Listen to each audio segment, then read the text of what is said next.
Zona América, te invitamos a conocer todo lo que sucede en el fascinante universo del cuerpo humano a través de especialistas que tienen la solución para ti.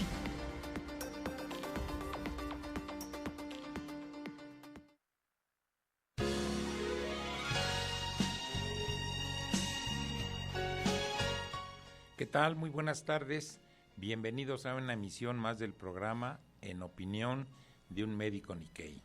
Yo soy el doctor José Luis Akaki, soy médico internista y me encuentran en el Hospital Ángeles Metropolitano. Siguiendo nuestra dinámica de dar pláticas de educación médica a la comunidad, tanto médica como público en general, pues seguimos tratando temas de mucho interés. Hemos hablado de diabetes, de problemas de hipertensión, de problemas gástricos, pero como ya lo comentamos en alguna ocasión, hay unos, pues no podemos decir que son seres vivos, sino hay unos organismos que se encargan de darle sustos a la humanidad, y como dijo un día un amigo infectólogo, ¿para qué preocuparse tanto si todos nos vamos a morir de una enfermedad viral? Y yo creo que tiene razón, porque los virus cíclicamente nos van dando problemas y las grandes epidemias han sido básicamente por virus, desde la época de los aztecas con la varicela. Entonces, hoy vamos a tratar un tema de mucho interés. Vamos saliendo hace 10 años salimos de la influenza, después hace un año apenas salimos del COVID y ahorita ya llega otro virus que inicialmente se llamaba monkeypox y actualmente ya se le dejó nada más como mpox o enfermedad o viruela de los monos. Pues nosotros tenemos aquí con nosotros al doctor Jorge Tanaka Kido, experto infectólogo y pediatra, quien nos va a tratar este tema de interés. Nos va a hablar sobre el mpox y sobre las vacunas actuales que hay sobre los padecimientos que persisten, que son la influenza y el COVID. Bienvenido, doctor Tanaka. Sí, muchas gracias, doctor COVID, como siempre, por su amable invitación a participar en el programa, donde hemos escuchado varios temas bien interesantes. A mí me toca hablar un poco acerca de lo que ya comentó muy bien usted. Los temas infecciosos se vuelven muy relevantes. De hecho, habíamos pensado anteriormente, en alguna época, que ya con las vacunas y el uso de antibióticos ya tenemos controlado más o menos el tema de las infecciones producidas por bacterias, y con las vacunas son los temas más relevantes que aquejan o aquejaban a la humanidad, como son esos virus, ¿no? Igual que las vacunas atacan algunas bacterias. Sin embargo, la naturaleza pues tiene formas también de defenderse y de provocar ese tipo de problemas, entre comillas, hacia la humanidad, hacia los seres humanos. Y entre ellos está precisamente lo que ya comentó. En estos últimos años, pues hemos tenido muy relevantemente, y aquí lo hemos platicado en estos micrófonos, el tema de COVID-19. Ahora, pues hace un par de años, de hecho, ya habíamos platicado del monkeypox o viruela simiana, que también así se le llamaba, y que ahora, para ser más precisos, se le llama mpox o mpox. ¿Y por qué mpox? Porque en realidad no solamente los monos son los que transmiten esta enfermedad. De hecho, junto con los humanos, somos parte de la cadena que puede seguir la infección por este virus. Y este virus que produce el mpox o la viruela simiana, como se le conoce o como se le conocía mejor hace algunos años, pues es un virus relativamente reciente dentro de toda la taxonomía que se tiene con los virus. Fue en el 58 cuando se detectó por primera vez, precisamente por eso se le llama monkeypox o viruela simiana, porque se detectó en algunos monos que venían de África, pero en un laboratorio danés. Llegó ya unos monos y llegaron con este tipo de lesiones y se detectó que traían este virus desconocido hasta esa época, que era el virus mpox. Y este virus, posteriormente, en algunos años después, ya provocó se descubrieron algunas enfermedades en niños, sobre todo, más que nada en el centro de África, en la República Democrática del Congo, en Gambia, Uganda, etcétera. Y es una enfermedad zoonótica, es decir, que proviene de los animales y es causada por un virus que pertenece a un género que se llama ortopoxvirus. Este ortopoxvirus es también parte de este género, el virus de la viruela, a la cual usted se refería hace rato, y por eso produce unas lesiones muy semejantes a la viruela. Afortunadamente, bueno, la viruela, pues usted recordará, la viruela era una enfermedad bastante grave, afectaba sobre todo en los jóvenes y en los niños, y usted y yo seguramente tenemos todavía la cicatriz de esa vacuna de la viruela. Esa vacuna de la viruela con la que nos inmunizaron o nos protegieron contra la infección, todavía seguramente puede protegernos contra la infección por el Mpox. ¿Por qué? Porque son virus muy relacionados. ¿Qué tanto? No lo sabemos, porque obviamente no ha habido esa cadena de transmisión tan importantemente, afortunadamente, como podía haber sido a través del virus de la viruela en su momento. Pero esta vacuna fue bastante buena. Fue una vacuna que con una logística y una planificación muy buena se logró erradicar la enfermedad. A partir de los 80s prácticamente ya se decretó que ya no existía la enfermedad producida por la infección de este virus de la viruela. Y en México en el 77 se decretó que ya no había viruela en este país. Es decir, ya hace muchos años que en nuestro país no vemos casos de viruela. Y esta viruela es importante porque producía enfermedades o complicaciones muy importantes a nivel cerebral, a nivel pulmonar, a nivel cardíaco, renal, etcétera, etcétera. Es decir, era un virus bastante agresivo. Y este virus que se le llama Mpox, este virus no es tan agresivo, aunque hay dos tipos de Mpox, de virus Mpox. Un virus que pertenece al clado 1, que es un poco más agresivo, y otro virus que pertenece al clado 2, que es el virus que hace 2 años platicamos un poco. Ese clado 2 no produce una infección tan grave, pero sí esa enfermedad que se detecta en forma muy sensible por las lesiones en la piel que trae. Los clados son como esas generaciones de virus que empiezan con un virus ancestral, el original, y posteriormente se van habiendo descendientes de estos. Y originalmente pues detectaron que había un clado 1 y un clado 2, el clado 2 no tan agresivo, no tan virulento, el clado 1 más agresivo, más virulento, y regionalmente también tenían ciertas diferencias, aunque siempre en esa región central del África. Dicho lo anterior, por ejemplo, el clado tipo 1 puede producir, en África se refiere que puede producir entre 1 y 10% de mortalidad, que es bastante alta, inclusive más alta que de lo que vimos con el COVID. El clado 2 es un poco o mucho menos agresiva y no produce esas tasas de mortalidad como las que estamos comentando.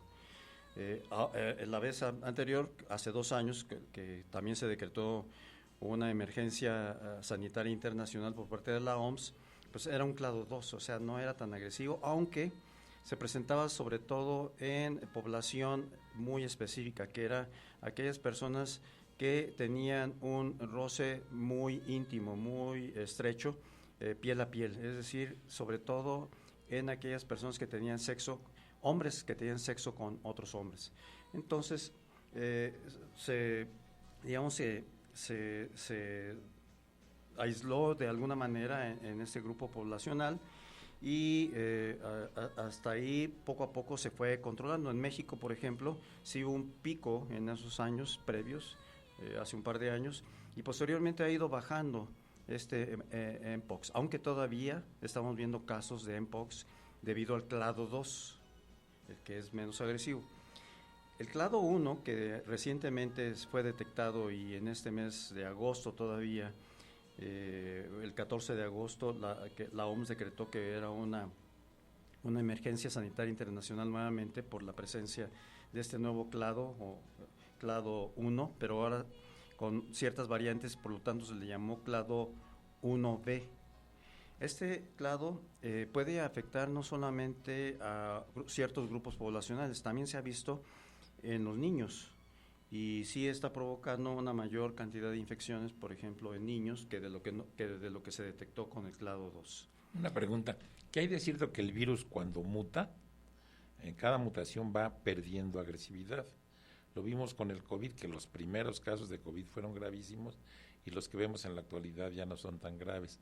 ¿Esto está sucediendo también con el Mpox?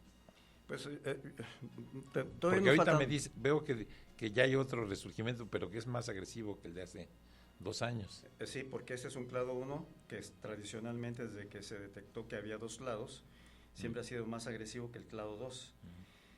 En esta ocasión, este clado 1 no tenemos todavía evidencia mayor de que pueda venir más agresivo de lo que era su progenie previa, o más bien su antecesor previo, del clado 1. Esperemos que sea mucho menos agresivo, porque lo que ya comenté, que en África producía entre 1 y 10% de mortalidad en aquellas personas que se infectaban con el clado 1 del Mpox. Entonces nosotros esperaríamos que no lo fueran.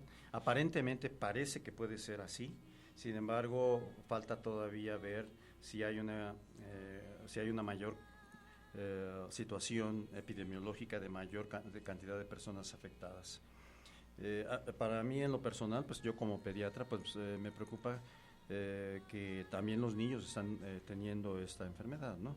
Y igual que en la anterior emergencia internacional con el clado tipo 2, pues se tienen que seguir las mismas condiciones de higiene, es decir, evitar lo más que se pueda ante la sospecha de una persona que está infectada con esto, y es relativamente fácil detectarlo, el contacto cercano con esas personas, lavarse las manos frecuentemente.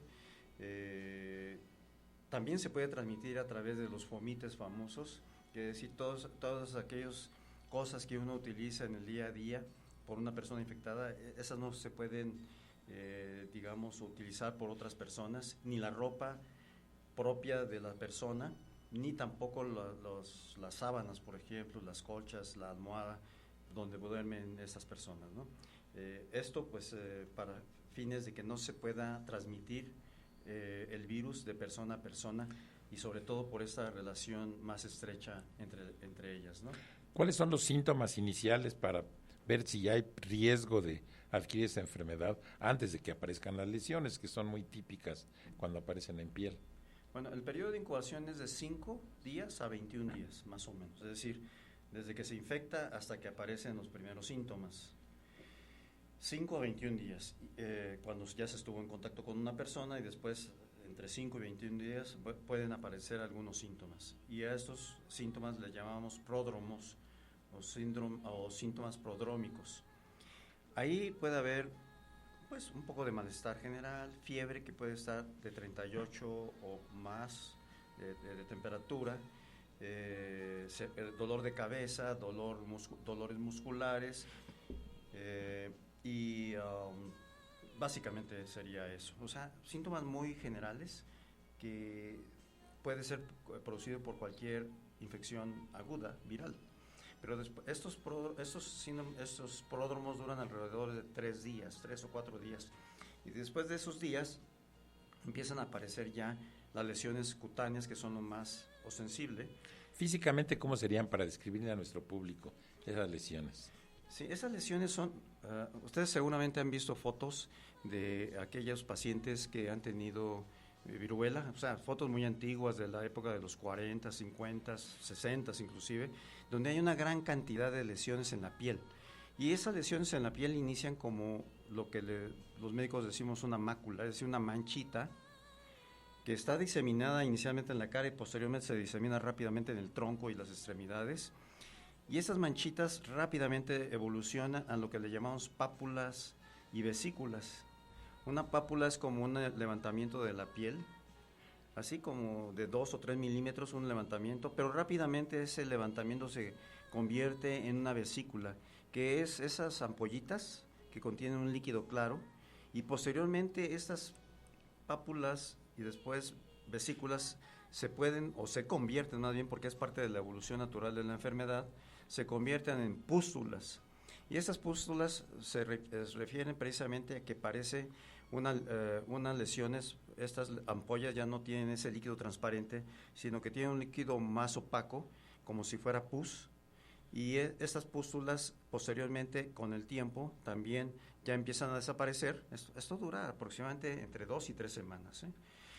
Estas pústulas empiezan a desaparecer y se convierten, por cierto, estas pústulas tienen en el centro como un ombliguito, es decir, es el levantamiento que alrededor de 3, 4 o 5 milímetros esa lesión. En el centro puede tener un ombliguito, o sea, como una hendidura, y ahí es muy característico porque son muchas lesiones que confluyen y que se les ve ese ombliguito. Esto dura, como ya les comento, entre 2 o 3 semanas. Empieza a secarse esas lesiones, esas pústulas, y esas lesiones pustulosas se convierten en costras. Estas lesiones son dolorosas, es importante comentarlo, y también se pueden acompañar por lo que decimos nosotros adenomegalias. Entonces puede haber adenomegalias y puede haber dolor precisamente en las lesiones. Esto lo puede diferenciar precisamente de algunas otras lesiones, por ejemplo de la varicela, que es un diagnóstico diferencial, ¿no? Son lesiones que, por ejemplo, en el clado tipo 2 se veían sobre todo en esas zonas genitales, donde había más proximidad de piel a piel. Ahora pues se pueden encontrar en aquellas partes donde ha habido precisamente contacto de la piel cercana con un enfermo, que puede ser en cualquier parte del cuerpo, que hay veces esas lesiones de piel no son tan evidentes. Pero para nuestro público, adenomegalias es crecimiento de los ganglios. Exacto. Empiezan a aparecer si logran palpar los ganglios. Y estas lesiones, como sucedía con la viruela, ¿dejan cicatriz al secarse o no dejan cicatriz? Esa es una muy buena pregunta. Hasta el momento, aparentemente, si no se infectan, no deben dejar cicatriz. Es decir, no es como esas lesiones que recordamos de las personas que se infectaban con viruela, ¿no? Entonces, afortunadamente, pues esto no es lo habitual, pero sí puede producir lesión, pero sí se pueden infectar. O sea, al infectarse, pues sí pueden dejar alguna cicatriz, y al infectarse pueden producir problemas de infección diseminada, es decir, que se infecte la piel, lo que puede producir un impétigo y hasta una celulitis, y esas son lesiones, estas son enfermedades bastante severas, la celulitis, y posteriormente puede producir una infección más grave, ¿no? Con diseminación de esas bacterias, porque se pueden infectar con bacterias posteriormente esas lesiones y producir unas septicemias. Sí, ya nos describió la evolución natural de esta enfermedad, de cómo inicia los fiebres, los síntomas previos, las lesiones, cómo van evolucionando hasta que se secan. ¿Cuáles son las complicaciones más severas y en qué porcentaje de la población se presentan? Bueno, se presentan sobre todo estas complicaciones en personas inmunocomprometidas, es decir, lo que habíamos comentado previamente, que estas lesiones, sobre todo en hombres que tienen sexo con hombres, pertenecían en varias situaciones en comunidades que tienen VIH. Y cuando estas personas no están bien controlados su situación de VIH, pues pueden tener más inmunocompromiso, pueden tener un sistema inmune más debilitado y por lo tanto pueden tener mayor posibilidad de complicaciones, que no solamente es las lesiones en piel, pueden tener complicaciones a nivel pulmonar, a nivel cardíaco y en otros órganos y sistemas. ¿Y la mortalidad actual en este tipo de cepa que está actualmente viva aquí en la población? No tenemos muy claro todavía el porcentaje, pero no es tan importante como la que se presentó tradicionalmente o con la epidemiología que se tiene en los países africanos, donde se ha presentado periódicamente, que varía entre 1 y 10%. Aquí puede estar por debajo del 5%, entre 1 y 3% más o menos. ¿Y el tratamiento, funcionan los antivirales o qué se da de tratamiento?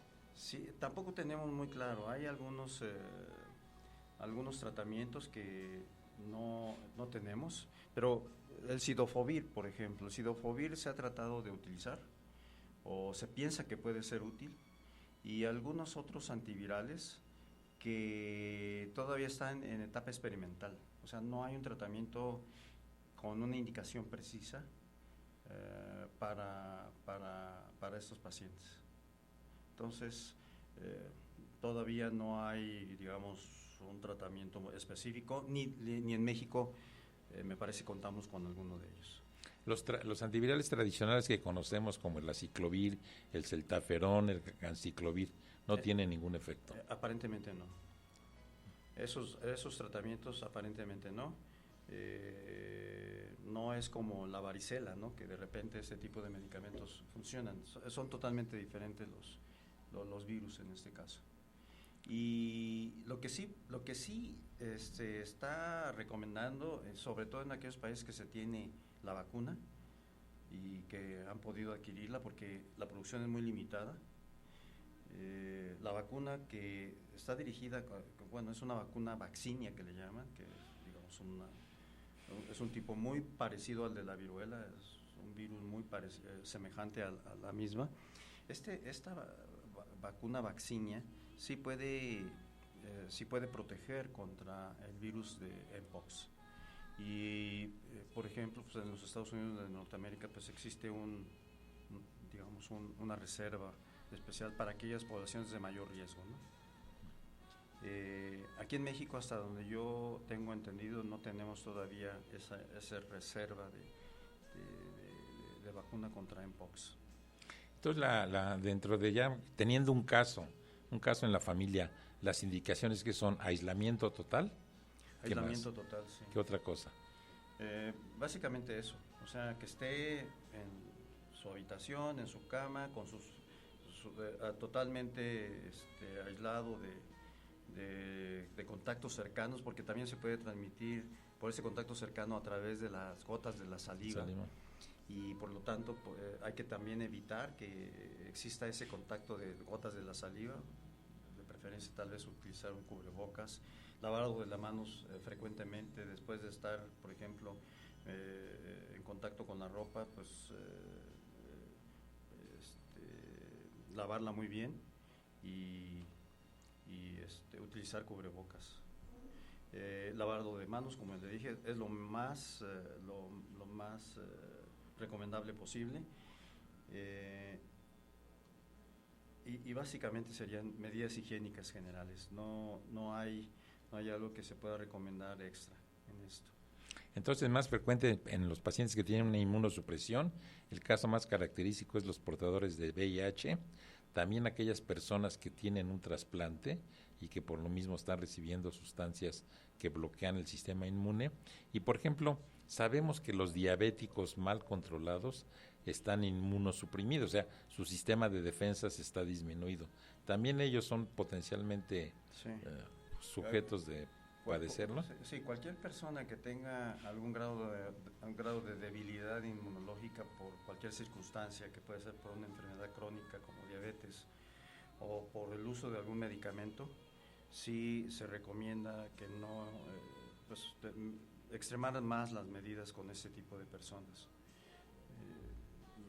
Afortunadamente, pues aquí en México todavía no hemos detectado ningún caso, o las autoridades no han detectado ningún caso de Mpox clado 1, lo cual eso tranquiliza, pero también se ha observado que se ha diseminado, ya ha salido de los países tradicionales en el centro de África este clado. Así es que sí es importante que por los viajes, por la mayor posibilidad de contacto de animales con los seres humanos, sobre todo en esos países donde se origina tradicionalmente o durante varios años esto, pues posteriormente con este tipo de posibilidades ahora de los viajes, y también a través de pues de los transportes de barcos, etcétera, etcétera, la posibilidad de que vengan algunos roedores.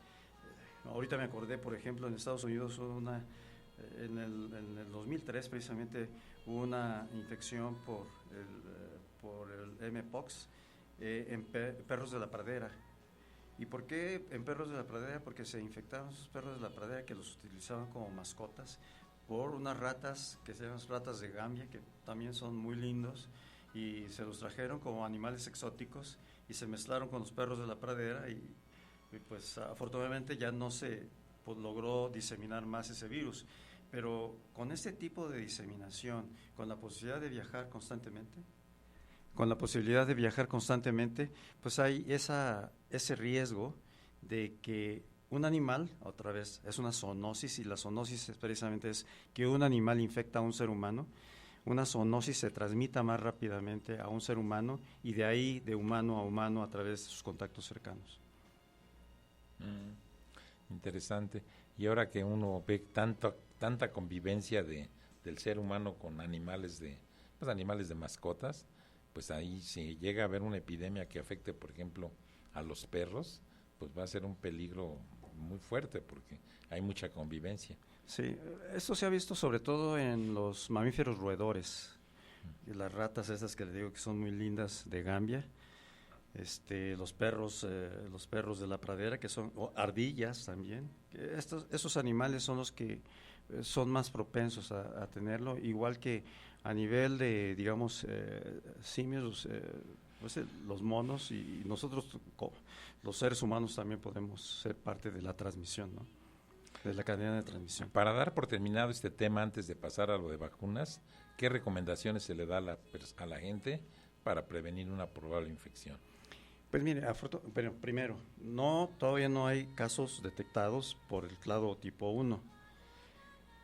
Eso ya es una buena noticia. Lo segundo es, otra vez, las medidas de higiene general.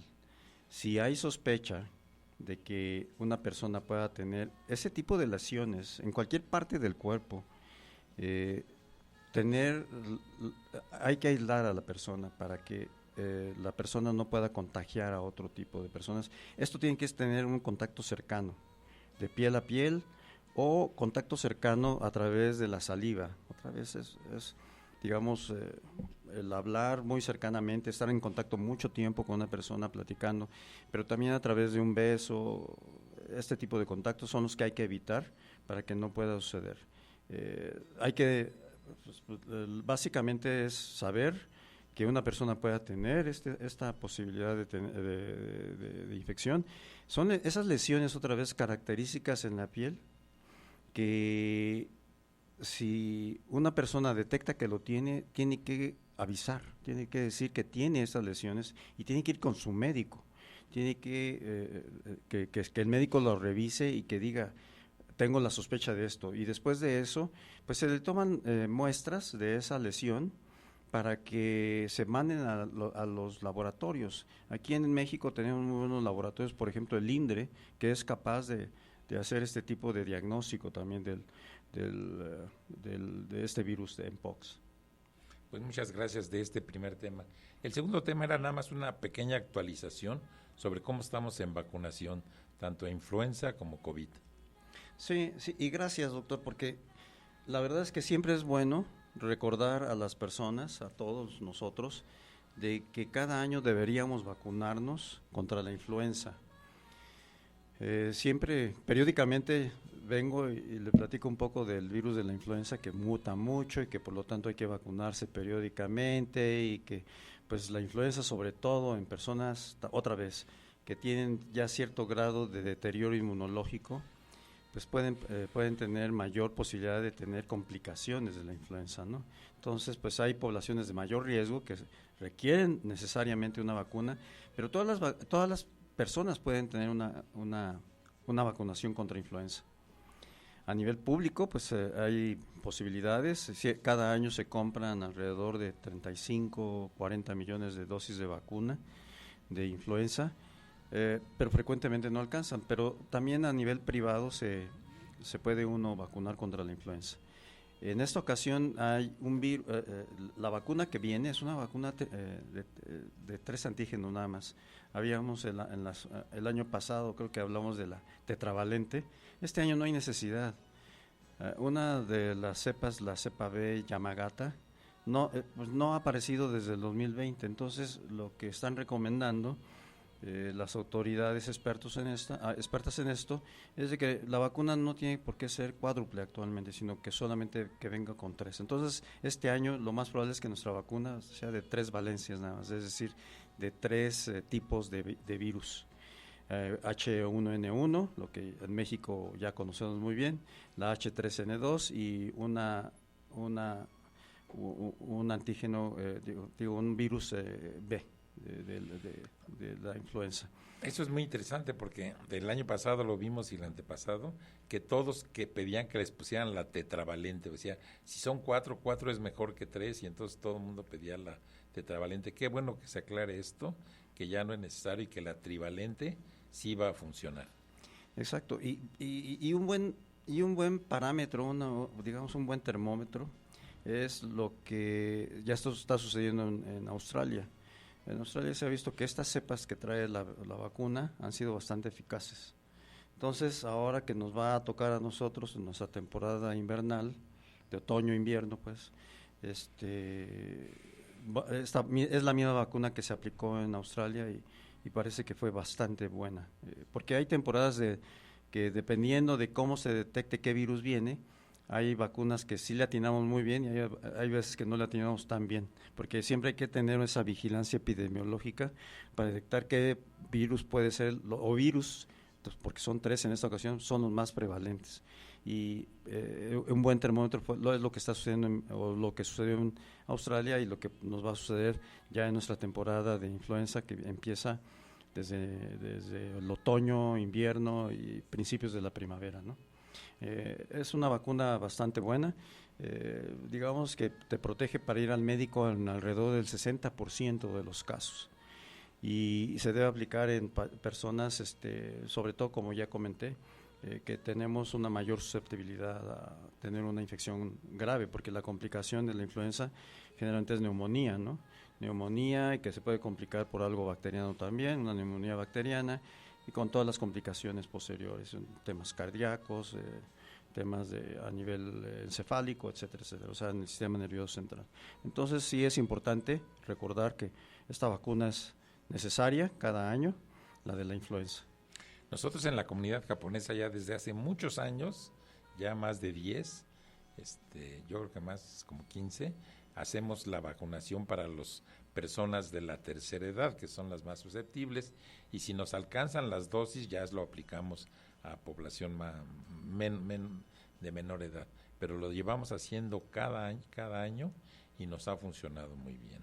De hecho, el día que toca vacunación para los ancianos, los de la tercera edad, que para nosotros se llaman keiroshas, es como un día de fiesta porque van al club japonés, se ponen su vacuna y después hay un pequeño convivio para festejar el Día del Anciano, o como dijo Elisa Nishimura la semana pasada, el Día del Respeto.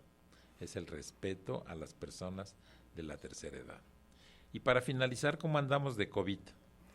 COVID, pues ustedes han visto en estas últimas semanas que ha habido un repunte, ha habido mayor cantidad de casos. Conocemos a alguna persona que se ha infectado, ¿no? Pero también hemos detectado que pues, no es tan grave en la mayoría de los casos.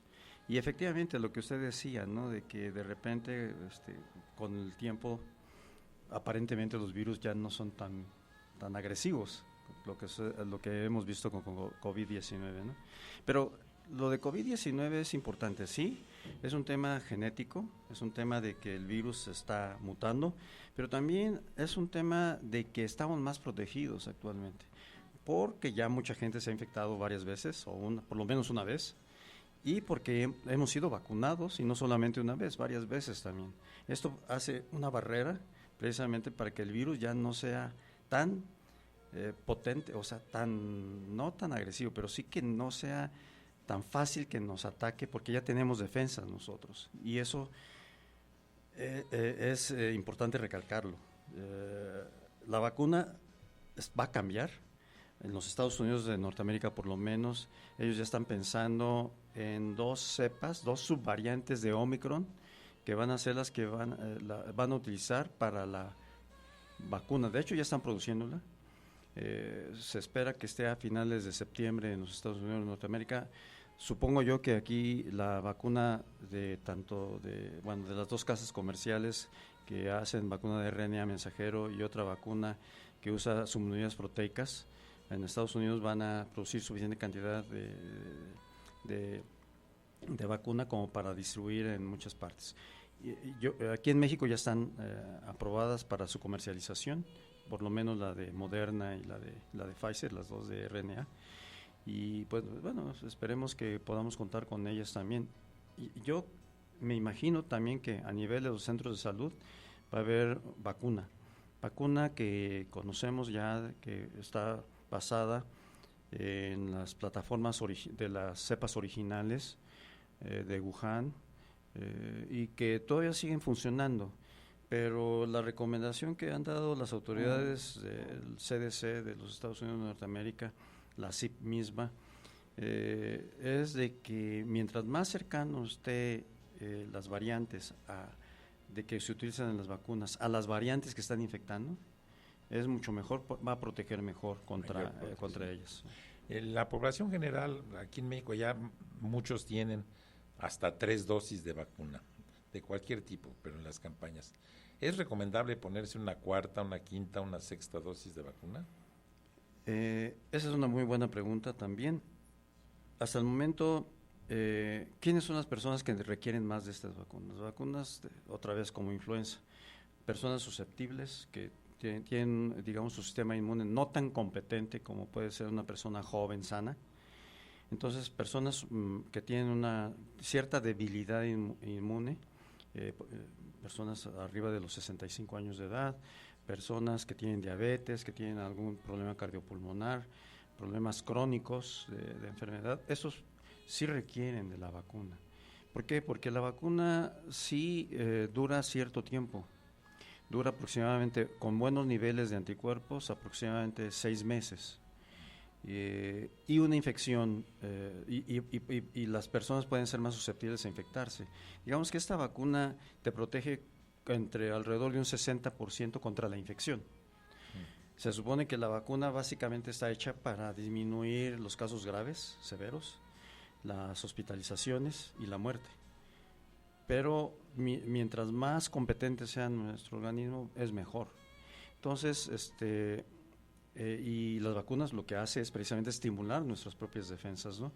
Entonces sí se recomienda, sobre todo en estas poblaciones. Lo ideal también sería que cada uno de nosotros tuviéramos una vacuna, con la salvedad de que si tú te vacunaste el año pasado, no has tenido la vacuna, si puedes conseguir la vacuna próximamente, pues sería recomendable utilizarla. Si esta persona es susceptible de tener una infección grave, hay que ponérsela, ¿sí? Y en niños, pues ahí siempre ha habido una polémica. Ustedes se acordarán durante la pandemia que a los niños no se les quería vacunar. Había una razón para esto, había una razón en el sentido de que los niños son de los que menos posibilidades tiene de tener un cuadro grave, aunque sí lo puede tener. ¿Sí? El síndrome inflamatorio multisistémico es un caso grave, ¿no? Pero mientras más posibilidad tengamos de proteger, yo creo que sí. Yo sí lo recomendaría, no sabemos cada cuándo, pero si ya tuvo COVID recientemente, se tiene que esperar uno entre 4 y 6 meses para vacunarse. Entonces, las vacunas con ARN mensajero ya están aprobadas y las más conocidas son las de Pfizer y la Moderna. ¿Hay alguna otra vacuna que cumpla estos requisitos? Hay en Estados Unidos y en Europa, me parece, hay una vacuna que es producida por otra casa comercial que se llama Novavax, que utiliza otra tecnología, otra plataforma, que es las unidades proteicas. Que eso es una metodología más tradicional de fabricación de vacunas, que también es eficaz, pero es más tardado un poco el proceso. Pues ahí tienen la información. Si tiene posibilidades de vacunarse contra COVID, háganlo. Si tiene posibilidad de vacunarse contra influenza, háganlo. Las dos son necesarias cíclicamente en nuestra época en que estamos pues, rodeados de virus, entre otras cosas. Pues ahí tienen la información del doctor Jorge Tanaka Kido. Muchísimas gracias por todo. Ya para despedirte, algunas palabras. No, pues solamente agradecerle y lo que dice el doctor. Yo creo que si tenemos la posibilidad de vacunarnos, hagámoslo.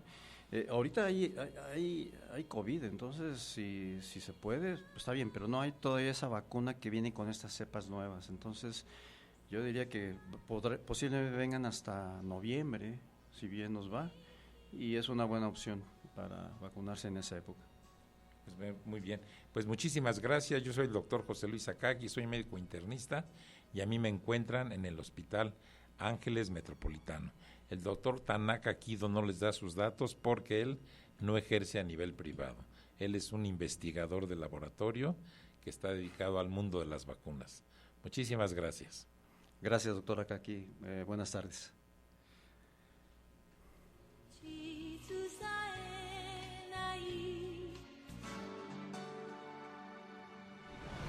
Hasta aquí con la información.